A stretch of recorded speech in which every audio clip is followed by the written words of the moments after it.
One case that he is particularly interested in is the one involving Michael Sessa. Michael Sessa sits in prison today. He has been in prison for 30 years due to Andrew Weissmann's actions in his case in the early 1990s. Trending, breaking. Saudi Arabia Foreign Ministry confirms Joe Biden attempted to coerce kingdom to cut oil prices until after midterm election exclusive. Andrew Weissmann Part 3. For 30 years a condemned man sits in prison because of Weissmann's actions in the most corrupt prosecution in DOJ history.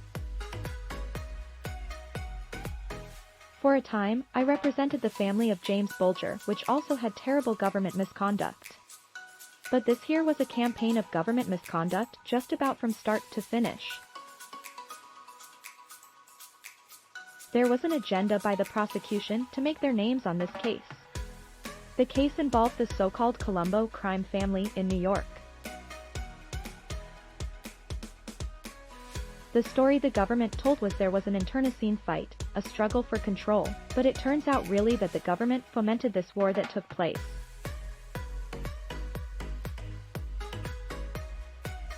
The government used as an informant the reported underboss of Colombo family, Gregory Scarpa, Sr., stone cold killer, and they took steps to ensure that he stayed on the street. They knew he was killing people. Above is a picture of Gregory Scarpa, mentioned above. This man is responsible for at least 60 murders and was the star witness for Weissman in the Michael Sessa case.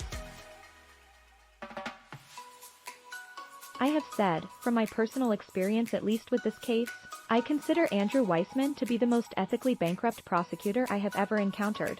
And that's a pretty broad spectrum of prosecutors over the course of my career, I'll tell you this. In all of this universe or misconduct. And that's federal judge, and chief judge at the time, Sitkin wrote an order in the case characterizing Weissmann's sense of ethics in the case as a myopic, and something that needed to be addressed.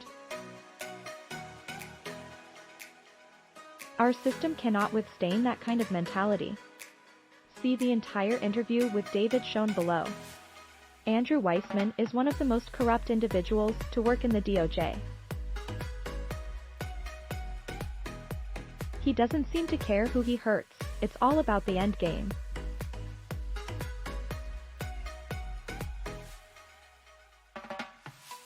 This was the beginning of the many corrupt acts attributable to Andrew Weissmann and the DOJ over the past 3 decades. Weissmann today is still trying to get President Trump